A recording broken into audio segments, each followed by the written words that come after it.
Olá, no Nesp Notícias desta quinta-feira vamos receber mais um dos novos secretários municipais. A gente conversa com o titular da Secretaria de Planejamento, Antônio Grilo. Outro destaque desta edição é a falta de segurança num bairro de Bauru. Estudantes reclamam da onda de assaltos na Vila Universitária. Você vai conhecer os benefícios do golfe. Esporte tem tudo para se popularizar. A palavra elite é uma palavra, um rótulo que deixaram no esporte, não só no golfe como no esporte, mas não é uma realidade. E hoje é muito mais barato jogar golfe do que jogar futebol de campo, futebol society ou até tênis.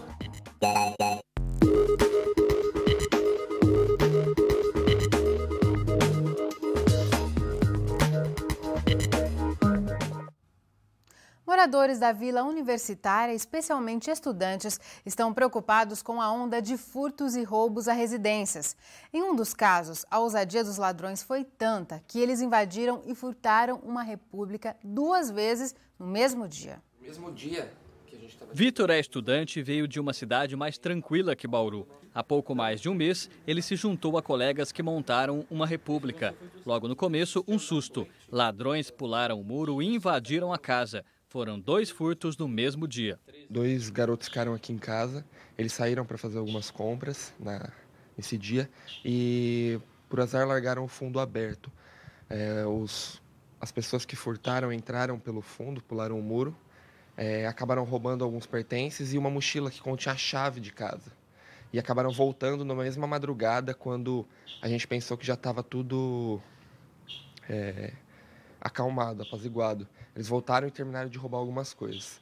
A insegurança fez os estudantes comprarem uma cerca elétrica que ainda será instalada. A atenção com as chaves também aumentou e os moradores arrumaram uma trava reforçada para o portão. Segundo Vitor, as caminhadas pelas ruas da Vila Universitária, principalmente à noite, se tornaram motivo de preocupação. A gente nem pensa em andar sozinho quando escurece. A gente sempre anda em turma de 3 ou 4, porque eu estou acreditando que está faltando um pouco de atenção por parte das políticas públicas de Bauru, no quesito segurança mesmo.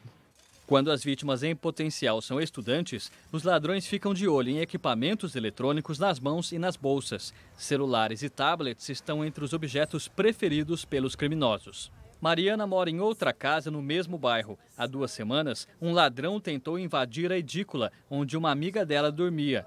Por sorte, ele desistiu da ação. Ela ficou desesperada, não sabia o que fazer, começou a ligar pra gente dentro da casa. Eu atendi o telefone, que eu acordei com o barulho, e ela falou, tem uma pessoa forçando a minha porta, vem me ajudar. E aí, na hora, eu nem pensei, eu só saí, fui lá fora e fui ajudar ela. Nesse meio tempo, ela ligou pra polícia também, e eles demoraram bastante para aparecer, eles demoraram uns 40 minutos, assim, da hora que ela ligou até eles chegarem lá. E eles deram algumas orientações e tal, mas nada muito relevante, assim. Segundo a Secretaria Estadual de Segurança Pública, Bauru teve em janeiro deste ano 116 roubos. São aquelas situações com violência e subtração de algum objeto da vítima. O número é ligeiramente menor que o verificado no ano passado. Em 2013, foram 70 casos. Já em relação aos furtos, quando algo é levado sem que a vítima perceba de imediato, a cidade teve pouco mais de 400 em janeiro deste ano. Em 2014, foram 476 e em 2013 houve mais de 500 casos. A estatística oficial só contabiliza os casos registrados formalmente nos órgãos policiais. Quanto mais crimes comunicados, menor é a subnotificação. Para a polícia, isso faz diferença na hora de planejar o combate ao crime. Segundo a Polícia Civil, todas as vítimas de furto e roubo, inclusive os estudantes, devem estar atentos a 2 fatores. Primeiro, registrar o boletim de ocorrência na polícia. E segundo, em caso de celular, conhecer o código e-mail, que é o número de identificação necessário para bloquear o aparelho. Se nós conseguirmos bloquear essa numeração através da operadora, esse aparelho ele fica sem destinação, ele fica sem utilização para o receptador. Portanto, é importantíssimo, quando do registro da ocorrência, que a pessoa guarde, traga inclusive, se for o caso, a caixa do aparelho para a identificação. Essa numeração ela fica fisicamente identificada na caixa de compra do aparelho. O trabalho da Polícia Civil, que age na investigação depois que o crime já foi praticado, é constante. Em novembro, uma quadrilha que roubava mulheres na Vila Universitária foi identificada e presa. Essa quadrilha ela foi desarticulada a partir de um trabalho de patrulhamento. Já tínhamos vistas que 3 indivíduos, num veículo Monza de cor vinho, estavam atuando naquela região. Eles tinham como predileção a abordagem de mulheres transeuntes com bolsas. E o foco era dinheiro e aparelhos celulares. Por conta disso, esse trio foi abordado pela Polícia Militar e trazido até a Delegacia de Investigações Gerais, aqui de Bauru. Nós, então, fizemos uma análise do comportamento dos 3, apreendemos evidências que linkavam eles a pelo menos 2 roubos e, através de um cruzamento com bancos de dados, conseguimos identificar mais outras vítimas. A Polícia Militar afirma que trabalha com estatísticas. São identificadas, nós chamamos de área de interesse de segurança pública. Quando existe qualquer tipo de aumento de furto, ou de acidente de trânsito ou de roubo, são deslocadas medidas para aquela região. E pede a colaboração dos universitários para prevenir roubos e furtos. Os estudantes, se eles estiverem notando que em determinada área está existindo a frequência de pessoas estranhas àquela comunidade, deve ser comunicado à Polícia Militar, seja através do 90 ou até mesmo de comparecimento aqui no batalhão. Importante frisar medidas de prevenção, sempre ter um bom contato com o vizinho, lembrar-se de travar as portas, travar os portões, colocação de travas, fechar bem o veículo, são medidas extremamente importantes, simples, cotidianas, mas extremamente importantes para a prevenção. Para registrar esse tipo de crime, a Central de Polícia Judiciária fica na quadra 23 da Avenida Rodrigues Alves, na Vila Cardia. Alguns crimes podem ser registrados pela internet. O endereço é www.ssp.sp.gov.br/NBO.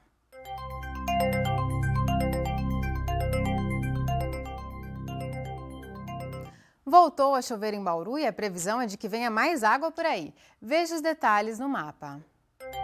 A instabilidade aumentou nesta quinta-feira sobre o estado de São Paulo. Agora à tarde chove em todas as regiões. As chuvas devem permanecer até o início da semana que vem, pelo menos. Bauru segue a tendência do estado, portanto, deve voltar a chover a qualquer momento. Agora a umidade do ar é de 55%. Praticamente não venta neste momento. Hoje a mínima foi de 21 e a máxima de 32 graus.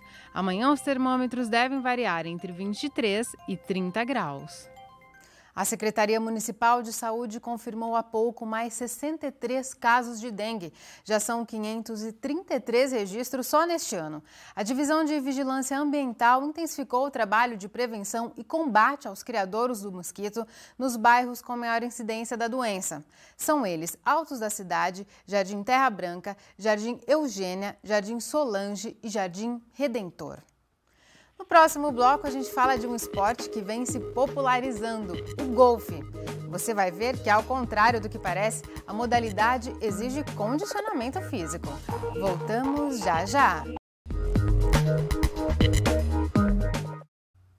A estudante da Unesp, Gabriela Alves Corrêa, de 23 anos, internada desde o último sábado pelo excesso de consumo de bebida alcoólica, já teve alta autorizada pelo Hospital Estadual.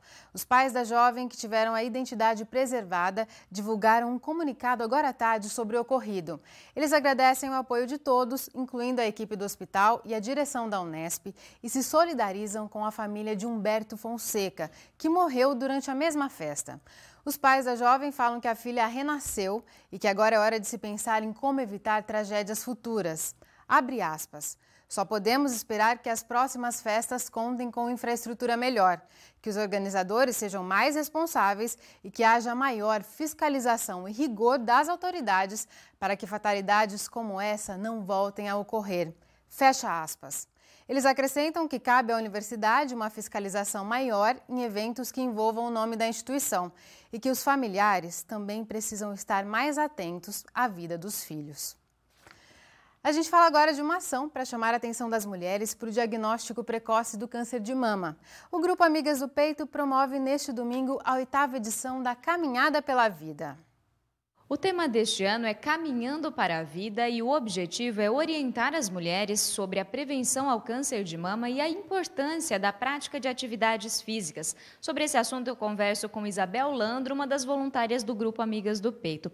Isabel, que outras atividades vão ser desenvolvidas no dia da caminhada? Bom, nós teremos um caminhão de som para animar os participantes.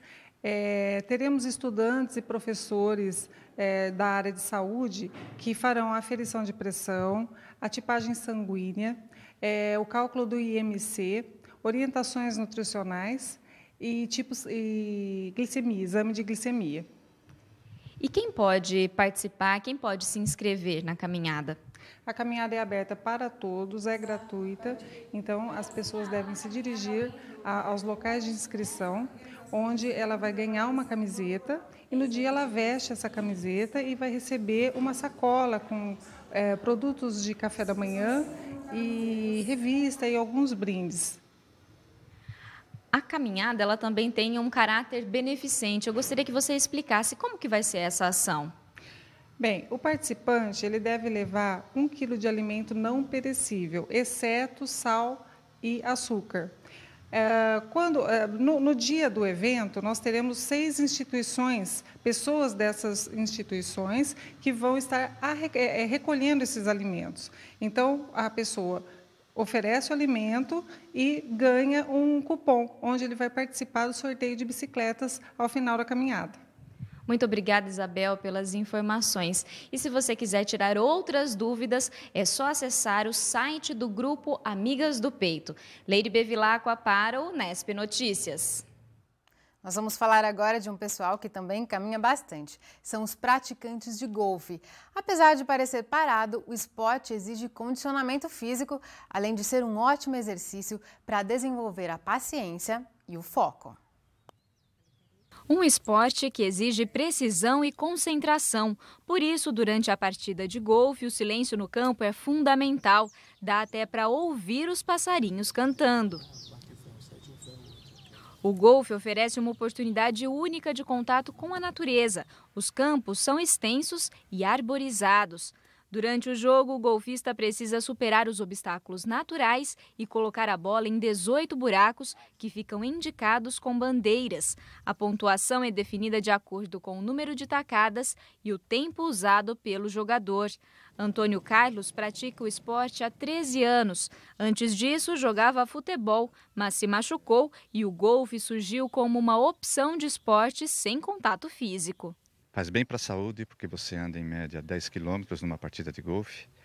Você conhece lugares fantásticos e lindos em qualquer lugar do mundo. Você faz grandes amizades. E, por fim, o prazer de jogar golfe é um esporte que você pode jogar dos 8 até os 85 anos.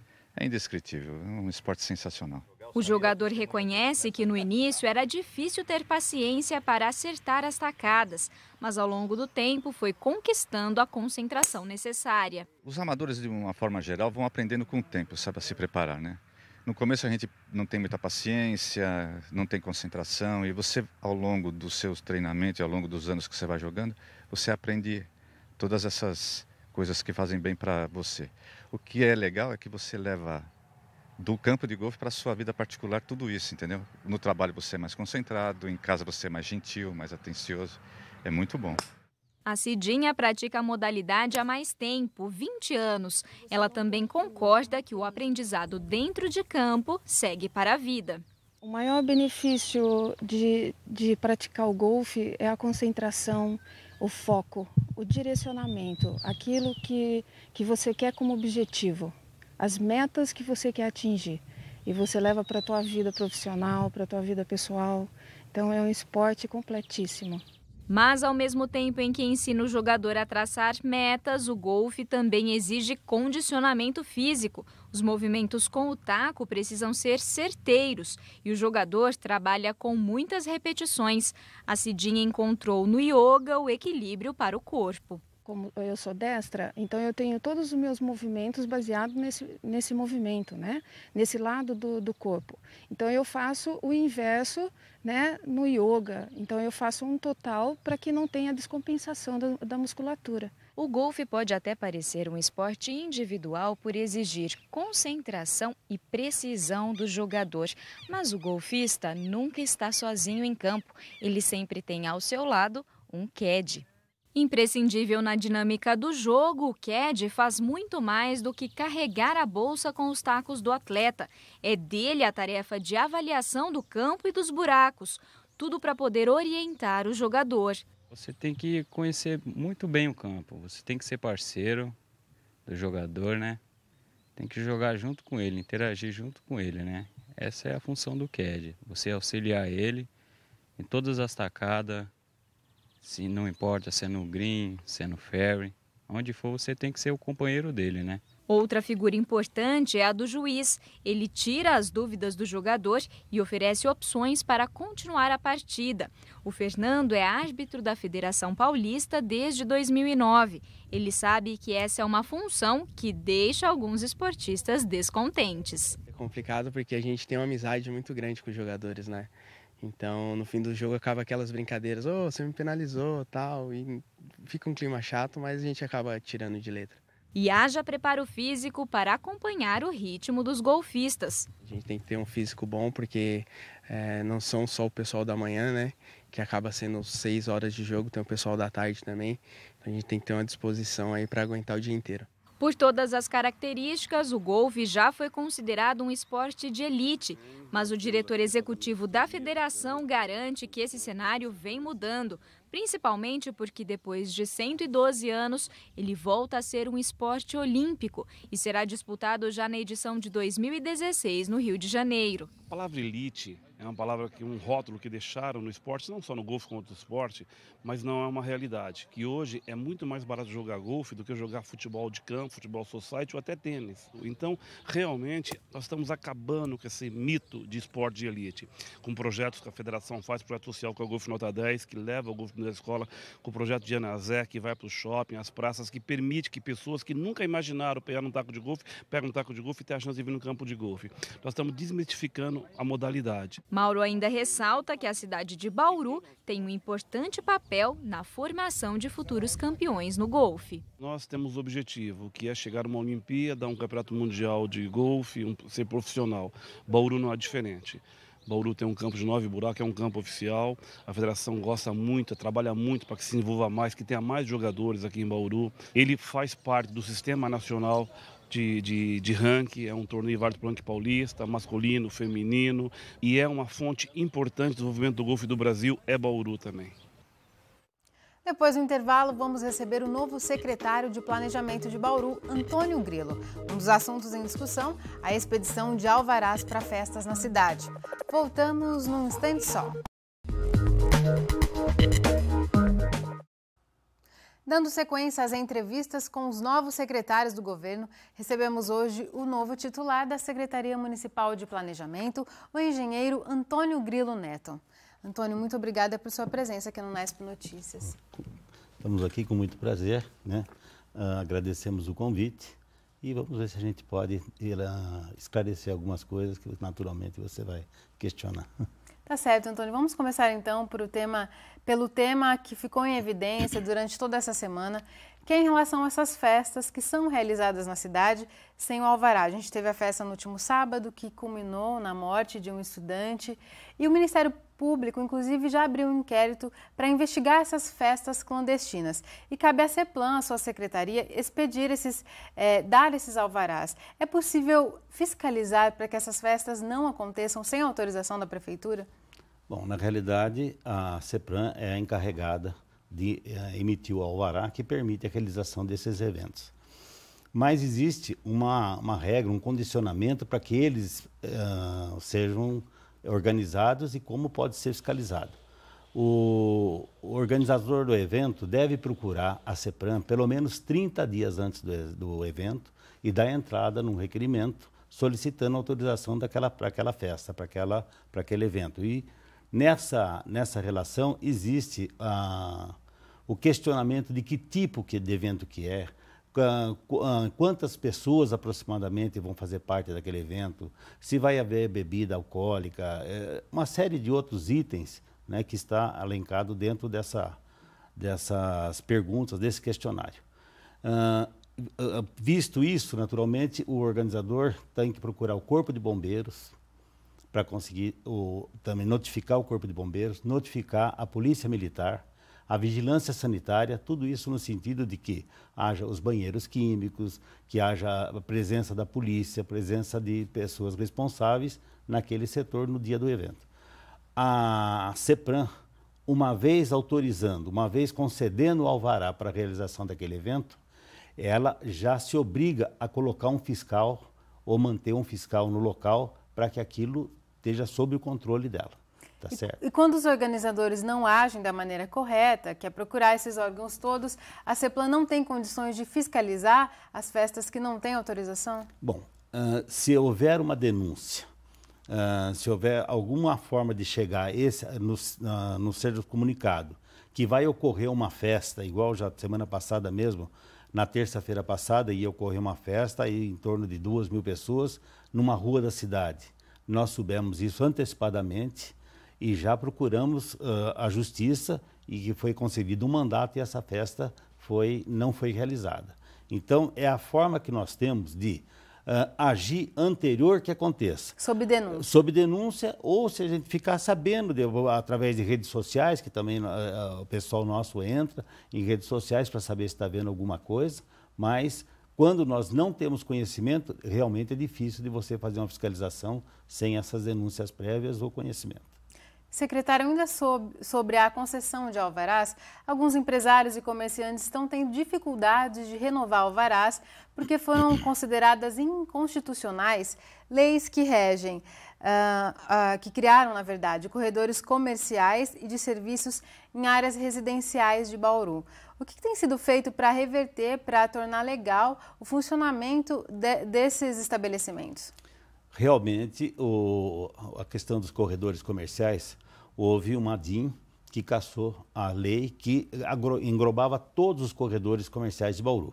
Com isso, criou-se uma insegurança jurídica para o ramo de serviços, comércio e indústria, né, instalado na cidade.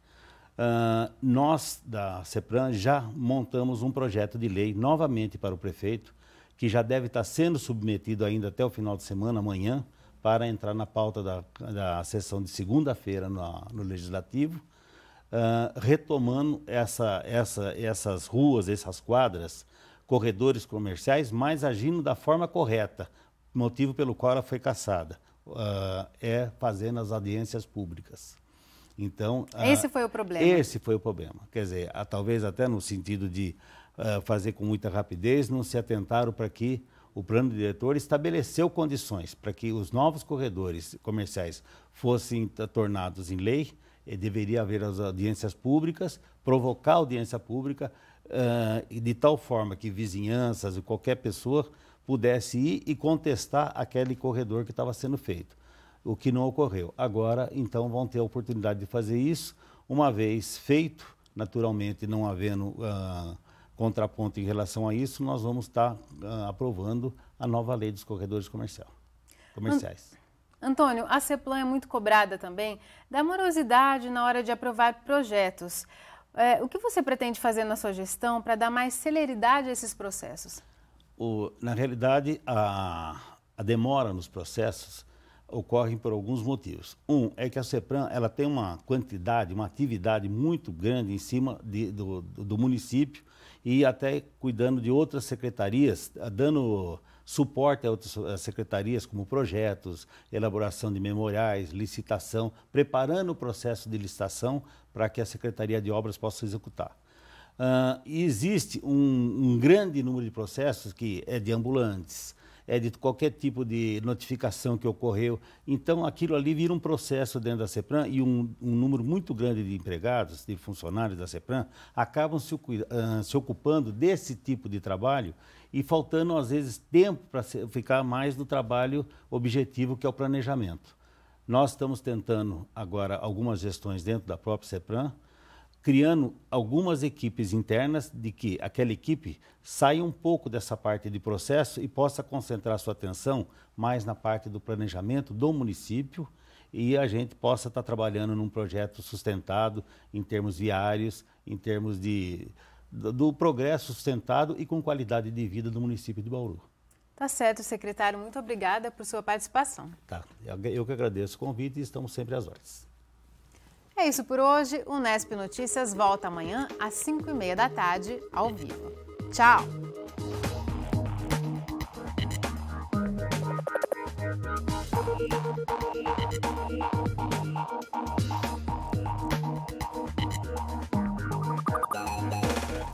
Thank you.